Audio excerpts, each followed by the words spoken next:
Carolina with alwaysexpectmore.com, and today I'm here to share with you my latest book. It's called Learn How to English Paper Piece, and it's with Nancy's Notions. If you go to the description box below, I'll make sure to have a link so you can get right to it. I wanted to talk to you about the book, why I wrote the book, things you'll find in the book, and then share with you some of the projects that you'll learn when you buy your book. So I learned English paper piece and I fell in love with it. It's handwork, so it's hand sewing that you can do wherever. I love my sewing machine. I love sitting at my sewing machine, but I found that I had my back to my family so often when I was sewing on my sewing machine.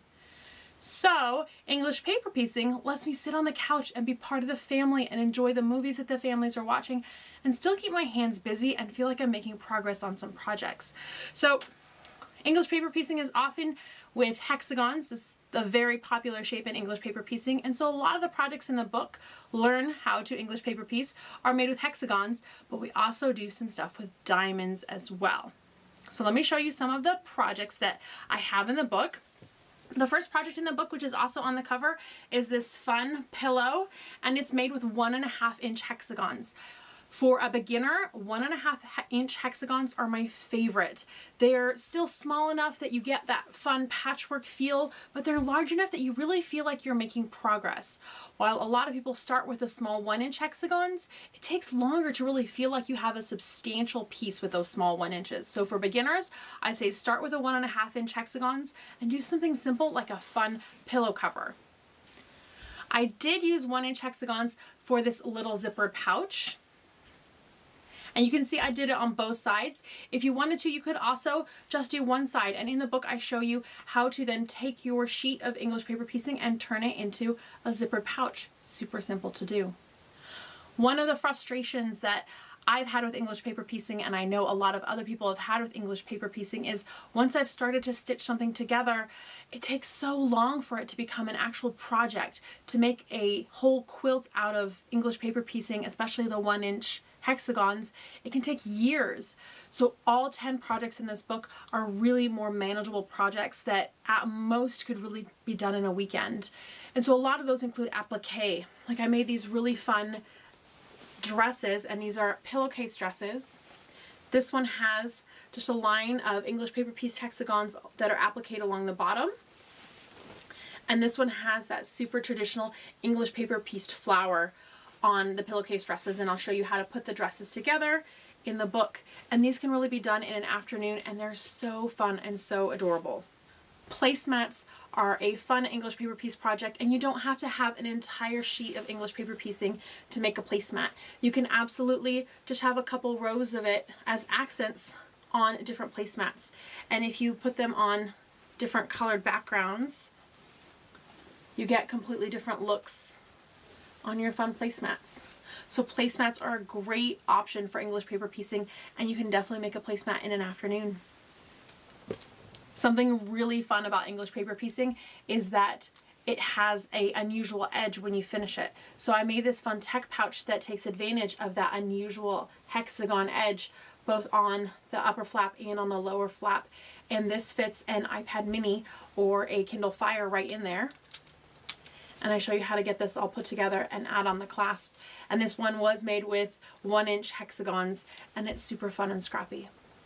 If you're into country style, this is a small mason jar that fits inside a pouch. Now you can absolutely turn it into just a cute little pouch, or you can put the mason jar in there and you can use it as a vase or a pencil holder or whatever you like around the house. And it's just a fun way to add a little quilt and country to your home.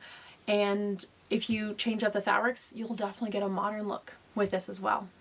I am a quilter and I love to quilt, but the thought of making an entire quilt out of English paper piecing, I just knew I wouldn't have the time for that. One day, maybe when I'm retired and I just have time to sit and English paper piece, that would be a great goal.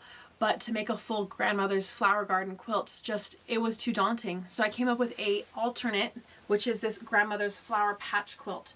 And so the patches have these large English paper pieced hexagons on there. This is the hexagon flowers. And then they're appliqued onto a background. And so you can make a whole quilt that has that fun English paper piece look without committing to years and years of sitting and hand sewing. It just makes it so much fun and so manageable, and it's just really a great quilt that you can actually put together in a weekend if you want to just sit and sew. Now I promised you diamonds as well, and that's what I did with this tote. This tote has diamonds that have been appliqued across it, and the applique has actually been put on as part of the quilting of the tote. So it gives texture to this tote as well as adding some interest. So it's a simple, easy tote for you to wear. And the instructions also include a pocket where you can put your keys or your phone.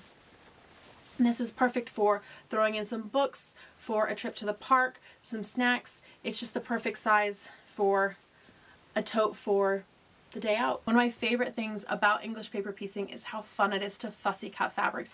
And you'll see that throughout different projects in the book.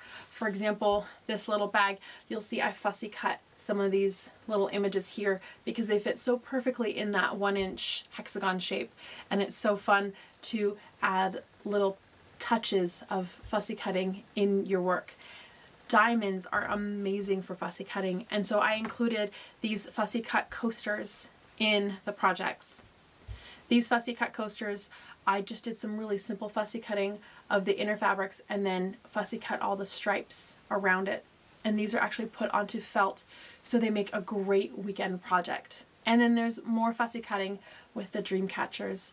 These are really a favorite project of mine. I fussy cut all of the lovely shapes on here, and I show you how to make this and put it together and quilt it. And if you say, I like fussy cutting, but maybe I don't want to do all of the English paper piecing on a hoop like this, you could absolutely use smaller hexagons to make other fun little projects. So those are the 10 projects that we have in the book, and what Nancy's has done is they have the book for you to purchase, but if you're brand new to English paper piecing, you can opt to purchase the full starter kit, which gives you everything that you need except the fabric to get started with your English paper piecing, and I'm going to show you what's in that kit. Obviously we have the book in the starter set, and that gives you the basic instructions on how to English paper piece, as well as step-by-step instructions on how to make all of the 10 projects in the book. And it's all full color photos throughout the book that'll show you how to make all these projects. And then you have your glue pens. Glue pens are awesome for basting your English paper piecing.